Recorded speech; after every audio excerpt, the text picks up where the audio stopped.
Nadie sospechaba de la señora de la tiendita de la esquina.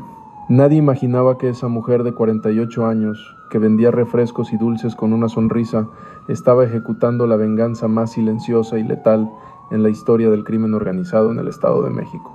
Su nombre es Guadalupe Morales, para el barrio simplemente Doña Lupita, una madre soltera que levantó su tienda con las uñas durante 15 años, pero para 13 sicarios del cartel Jalisco Nueva Generación fue su ángel de la muerte. Porque Guadalupe no usó pistolas, no usó cuchillos, usó algo mucho más sigiloso, mucho más difícil de rastrear: veneno. Durante 11 meses, uno por uno, los sicarios que violaron y asesinaron a su hija de 17 años comenzaron a morir en circunstancias extrañas: fallas cardíacas, derrames cerebrales, insuficiencia renal. Las autoridades pensaban que era coincidencia. El cartel sospechaba traición interna. Nadie miraba a la humilde dependienta que les vendía Coca-Colas y cigarros cada tarde. ¿Cómo lo hizo? ¿Qué tipo de veneno usó? ¿Y cómo una mujer sin educación universitaria logró envenenar a 13 criminales armados sin que nadie sospechara? Quédate hasta el final, porque el giro de esta historia es tan impactante que cuando las autoridades finalmente descubrieron la verdad, tomaron una decisión que dividió a todo México. Y te adelanto algo: Guadalupe Morales nunca pisó una cárcel. Pero antes de revelar cómo, si te gustan estas historias reales del crimen organizado en México, dale like ahora mismo y suscríbete. Cada semana traemos casos que te dejarán sin palabras. Ahora sí, déjame contarte quién era realmente Guadalupe Morales. Guadalupe nació en 1975 en un pueblo de Hidalgo. Quedó huérfana a los 9 años. Creció en la calle, vendiendo chicles en semáforos de Pachuca. A los 16 años conoció a Roberto, un albañil 10 años mayor. Se enamoró. Quedó embarazada. Roberto prometió casarse con ella. Nunca lo hizo. Cuando nació la bebé, una hermosa niña a la que llamaron Daniela, Roberto desapareció. Guadalupe se quedó sola, sin familia, sin dinero, con una bebé en brazos. Hizo lo que miles de mujeres mexicanas hacen cada día: sobrevivir. Trabajó de todo: limpiando casas, lavando ropa ajena, vendiendo tamales en las madrugadas. Cuando Daniela tenía 3 años, Guadalupe se mudó a Ecatepec buscando mejores oportunidades. Juntó dinero durante años. En el 2008 finalmente pudo abrir su negocio, una tiendita de abarrotes en la colonia Jardines de Morelos, una de las zonas más peligrosas de Ecatepec. Era apenas un cuarto de 3x3 metros, pero era suyo. Vendía lo básico: refrescos, cigarros, dulces, cerveza, tortillas. Ganaba apenas 200 pesos al día, pero era suficiente para darle de comer a Daniela y pagarle la escuela. Los vecinos la recuerdan como una mujer seria pero amable. Nunca se metía en problemas, siempre trabajando. Daniela creció hermosa e inteligente, sacaba buenas calificaciones, quería estudiar enfermería. Era el orgullo de su madre. Doña Lupita, me voy a graduar y te voy a sacar de aquí, le decía Daniela. Te voy a comprar una casa grande, ya no vas a tener que trabajar. Guadalupe lloraba de felicidad cada vez que su hija le decía eso. Daniela era su todo, su razón de vivir, su motivación para despertar cada día a las 5 de la mañana. Pero en Ecatepec, las historias felices rara vez tienen final feliz. Ecatepec es el municipio más peligroso para mujeres en todo México. Los feminicidios son pan de cada día, las desapariciones, rutina, y el cartel Jalisco Nueva Generación controlaba la zona con puño de hierro. Cobraban piso a todos los negocios, vendían droga en cada esquina, reclutaban jóvenes a la fuerza. Guadalupe pagaba 500 pesos semanales de extorsión. Era mucho para ella, pero no tenía opción: pagar o cerrar. O algo peor, durante años todo funcionó así. Guadalupe pagaba, los sicarios la dejaban en paz. Hasta que llegó marzo del año pasado y todo cambió para siempre. 19 de marzo, 8 de la noche, Daniela salía de la escuela. Estudiaba en el turno vespertino del CONALEP, a 15 minutos caminando de su casa. Guadalupe la esperaba como siempre en la tienda. Daniela llegaba a las 8:30, cenaban juntas, platicaban del día. Pero esa noche, Daniela no llegó a las 8:30, tampoco a las 9. Guadalupe comenzó a preocuparse. Le marcó el celular, no contestaba. A las 9:30, Guadalupe cerró la tienda y salió a buscarla. Recorrió el camino de la escuela a la casa.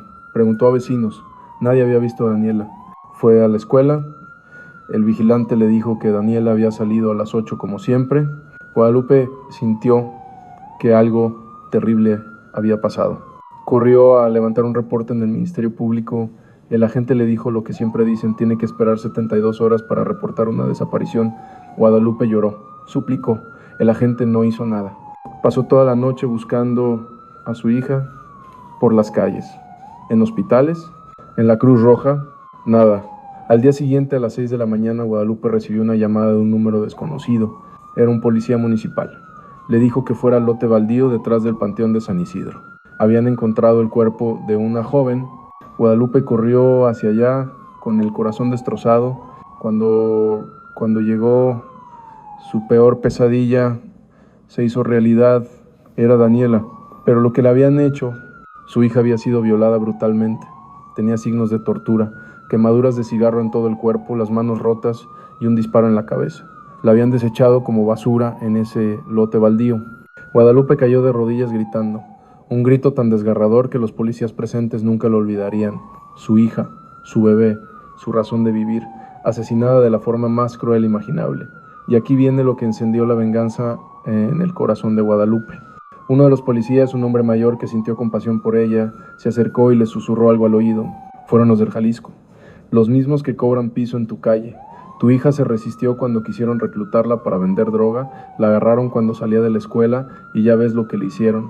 Ese policía le dio algo más: nombres.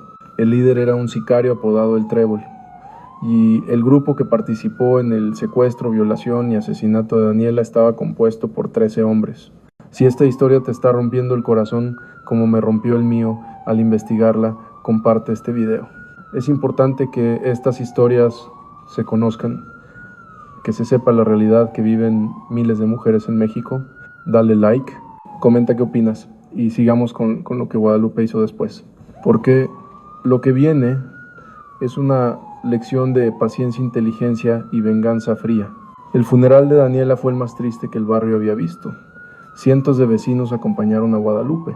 Todos lloraban, todos estaban indignados, pero nadie podía hacer nada. Bienvenidos a México, donde la justicia es un lujo que muy pocos pueden pagar. Guadalupe presentó su denuncia formal, les dio los nombres que el policía le había dado. ¿Sabes qué pasó? Absolutamente nada. El Ministerio Público archivó el caso, lo catalogaron como homicidio en investigación, sin avances, sin detenidos. Los sicarios seguían libres, caminando por las mismas calles, entrando a la misma tienda donde Guadalupe trabajaba. A veces hasta le compraban refrescos y ella tenía que atenderlos con una sonrisa, porque si no, la mataban a ella también. Durante un mes Guadalupe estuvo en shock. No comía, no dormía, solo lloraba. Los vecinos pensaban que se iba a volver loca o que se iba a suicidar. Pero Guadalupe no hizo ninguna de esas cosas. Hizo algo mucho más peligroso. Decidió que si el gobierno no iba a hacer justicia, ella la haría. Pero Guadalupe era inteligente. Sabía que no podía enfrentarse a 13 sicarios armados. Ella no tenía entrenamiento militar como Miguel Torres, el tortillero, justiciero. Necesitaba otra forma. Y entonces recordó algo de su infancia. Su abuela, cuando Guadalupe era niña, le enseñó sobre plantas medicinales, remedios naturales, hierbas curativas, pero también le enseñó sobre plantas venenosas. Guadalupe pasó 2 meses investigando.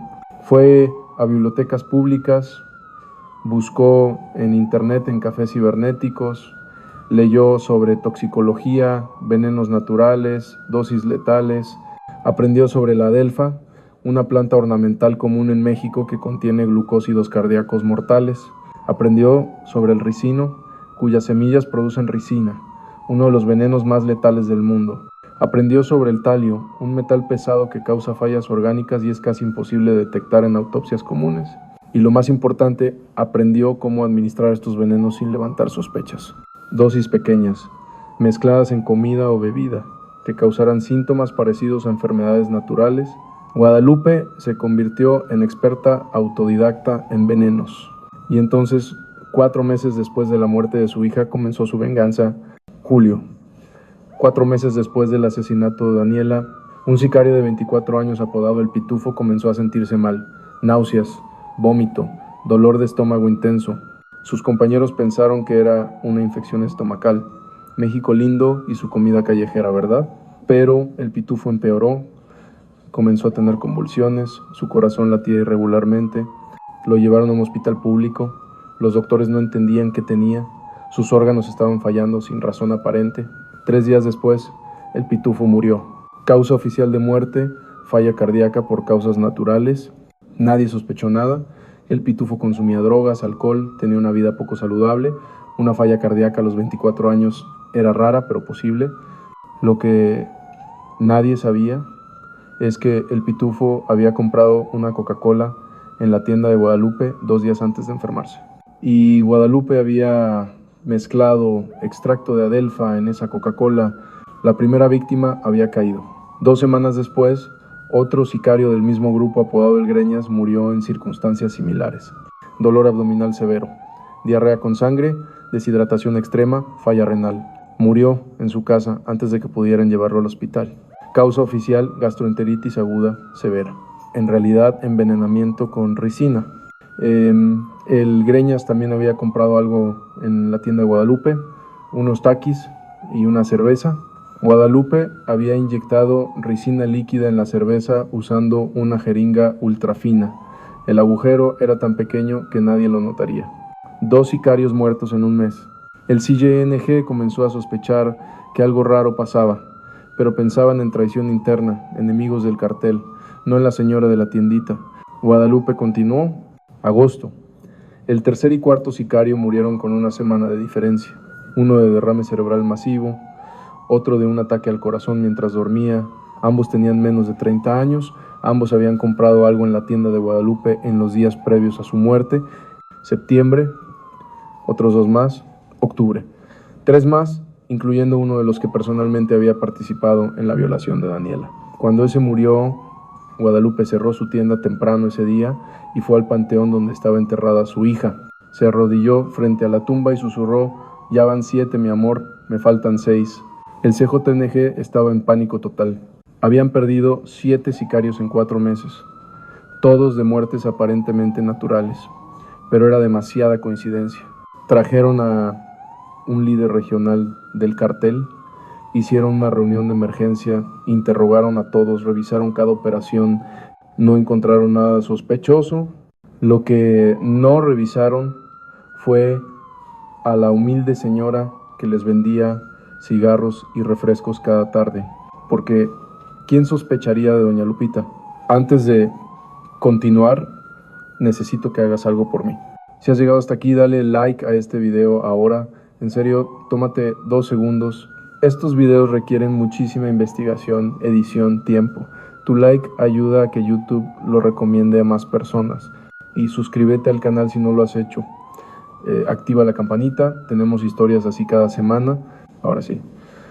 Vamos con los siguientes sicarios que cayeron bajo el veneno de la dependienta justiciera. Noviembre. El cartel tomó una decisión: cambiar a toda la célula de Catepec. Pensaban que tal vez el agua estaba contaminada, o que había una plaga, o que alguien estaba usando armas biológicas contra ellos. Pero antes de que pudieran mover a todos, otros 2 sicarios murieron. El octavo murió de lo que parecía un accidente cerebrovascular. Colapsó en la calle. Nunca recuperó la conciencia. El noveno murió en su casa. Su novia lo encontró convulsionando en el baño.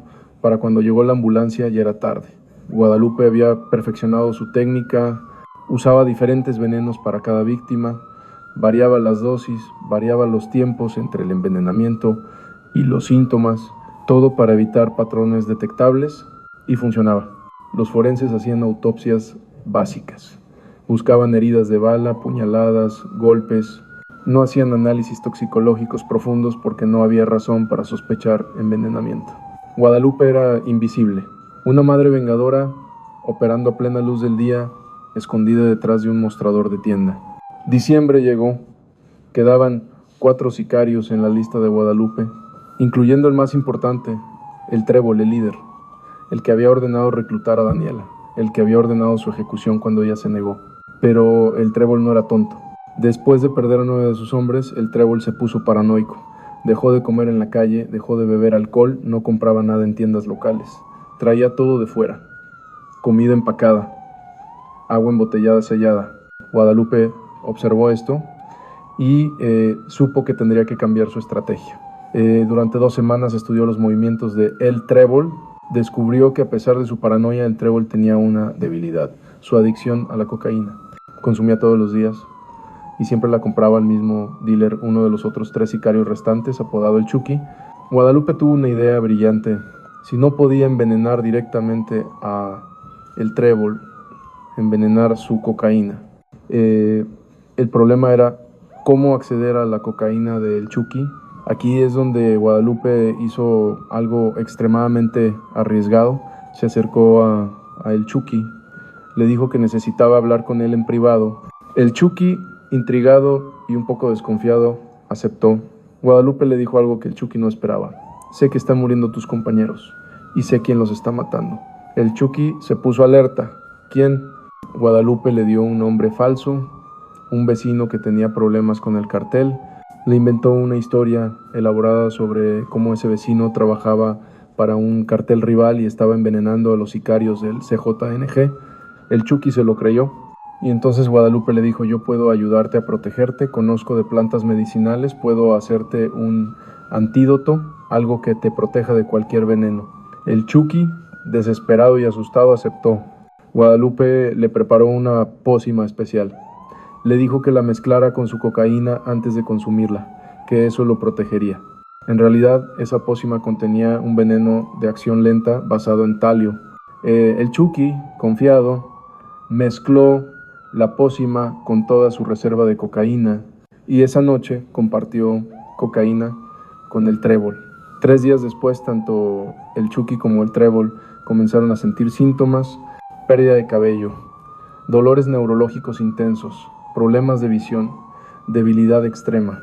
Una semana después, el Chucky estaba muerto. El trébol sobrevivió, pero quedó paralizado de la cintura hacia abajo. Daño neurológico irreversible. Para Guadalupe eso era suficiente. El trébol viviría, pero como un inválido, sufriendo cada día, incapaz de valerse por sí mismo. Un destino peor que la muerte. Quedaban 2 sicarios. Enero. Un año después de la muerte de Daniela, los 2 últimos sicarios de la lista decidieron huir de Ecatepec. Estaban aterrorizados. Sabían que algo los estaba cazando. Se fueron a Nezahualcóyotl, a una casa de seguridad del cartel, pero Guadalupe no iba a dejarlos ir así de fácil. Le preguntó a sus vecinos dónde se habían ido. Alguien sabía, en los barrios, siempre alguien sabe. Guadalupe cerró su tienda por 3 días. Le dijo a los vecinos que iba a visitar a una prima enferma. En realidad viajó a Nezahualcóyotl, localizó la casa de seguridad, observó durante 2 días y descubrió que los 2 sicarios salían todas las noches a comprar cerveza en un Oxxo cercano. La noche del tercer día, Guadalupe esperó en el estacionamiento del Oxxo. Cuando los 2 sicarios salieron con sus 6-packs de cerveza y se subieron a su camioneta, Guadalupe se acercó caminando tranquilamente, tocó la ventana del conductor. El sicario bajó la ventana. ¿Qué quieres, vieja? Guadalupe lo miró directo a los ojos, sacó una fotografía de Daniela de su bolso, la puso frente a su cara. ¿Te acuerdas de ella?, preguntó Guadalupe con voz fría. El sicario se puso pálido, reconoció a Daniela y en ese momento supo quién era la mujer frente a él. Guadalupe sacó una pistola pequeña de su bolso. No era el veneno, esta vez era personal. Esto es por mi hija, dijo. Y disparó. 2 balas, una para cada sicario, directas a la cabeza. Guadalupe guardó el arma, caminó tranquilamente hacia la avenida principal, tomó un taxi de regreso a Ecatepec. Los 13 sicarios que participaron en el secuestro, violación y asesinato de su hija estaban muertos o incapacitados. La venganza estaba completa. Esto está increíble, ¿verdad? Pero espera, porque el final de esta historia es impactante. Si quieres saber qué pasó después, comparte este video ahora mismo. Suscríbete si aún no lo has hecho. Y comenta qué opinas de lo que hizo Guadalupe. ¿Héroe o criminal? ¿Justicia o venganza? Ahora vamos con el giro final. Febrero. Una semana después de las muertes en Nezahualcóyotl, las autoridades del Estado de México finalmente conectaron los puntos. 11 sicarios muertos en Ecatepec en 7 meses por causas aparentemente naturales. 2 más ejecutados en Nezahualcóyotl, todos del mismo grupo del CJNG. Ordenaron exhumaciones, análisis toxicológicos profundos, revisión de cámaras de seguridad y encontraron el patrón. Todos habían comprado algo en la tienda de Guadalupe Morales días antes de morir. Un equipo de investigadores se presentó en la tienda una mañana de febrero.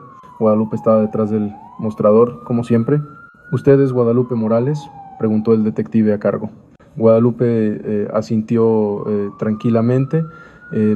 Tiene que venir con nosotros para responder algunas preguntas. Guadalupe no se resistió. Cerró su tienda, se fue con ellos. En el interrogatorio, los detectives le mostraron las evidencias, los análisis toxicológicos, los patrones, las cámaras que la captaban vendiendo productos a las víctimas. ¿Tiene algo que decir, señora Morales? Guadalupe los miró en silencio durante largo rato. Finalmente habló. Sí, yo lo hice. Maté a los 13, envenenamiento y los 2 últimos a balazos. ¿Por qué?, preguntó el detective, aunque ya sospechaba la respuesta. Guadalupe sacó una foto de Daniela de su cartera, la puso sobre la mesa. Porque ellos violaron y asesinaron a mi hija, y ustedes no hicieron nada. Silencio absoluto en la sala de interrogación. Guadalupe continuó. Presenté mi denuncia, les di nombres, les supliqué que investigaran, y me dijeron que no había suficientes pruebas, que el caso estaba en investigación. Mientras tanto, los asesinos de mi hija seguían libres, caminando por las calles riéndose. Su voz se quebró un poco. Así que hice lo que tenía que hacer, lo que ninguno de ustedes tuvo los huevos de hacer. El detective no supo qué responder, porque Guadalupe tenía razón. El sistema había fallado, y una madre desesperada tuvo que tomar la justicia en sus manos. Guadalupe fue arrestada, la acusaron de 13 homicidios, pero entonces pasó algo extraordinario. La historia de Guadalupe se filtró a los medios, los periódicos la publicaron, las redes sociales explotaron. México entero conoció la historia de la dependiente justiciera, y la reacción del público fue abrumadora. Miles de personas salieron a las calles exigiendo su liberación. Colectivos feministas la defendieron. Madres de víctimas de feminicidio marcharon con su foto. Guadalupe se convirtió en un símbolo, el símbolo de todas las madres mexicanas que han perdido hijas por la violencia, el símbolo de la desesperación ante un sistema de justicia que no funciona. La presión pública fue tan grande que el caso llegó hasta la Suprema Corte. Los abogados de Guadalupe argumentaron legítima defensa diferida. Defendió a su hija post-mortem, defendió a futuras víctimas del mismo grupo criminal. El fiscal intentó argumentar que eran homicidios premeditados, pero la opinión pública estaba del lado de Guadalupe. Después de 8 meses de juicio mediático y legal, la Suprema Corte tomó una decisión histórica. Absolvieron a Guadalupe de 11 de los 13 homicidios. Argumentaron que las muertes por envenenamiento habían eliminado a criminales peligrosos que estaban siendo buscados por la justicia, que Guadalupe había hecho lo que las autoridades no pudieron hacer. Por los 2 últimos, los ejecutados a balazos en Nezahualcóyotl, la condenaron a 6 años de prisión, pero con beneficios preliberatorios cumplió apenas 2 años. Salió de prisión en marzo de este año. Hoy Guadalupe Morales vive en una ciudad del centro de México, cuya ubicación se mantiene confidencial por su seguridad. Ha dado entrevistas, ha escrito un libro sobre su experiencia, se ha convertido en activista por los derechos de las víctimas de feminicidio. En una entrevista reciente le preguntaron, ¿se arrepiente de lo que hizo? Guadalupe respondió, me arrepiento de muchas cosas en mi vida, de no haber protegido mejor a mi hija, de no haberme mudado de Catepec antes, de no haberla acompañado ese día. Hizo una pausa.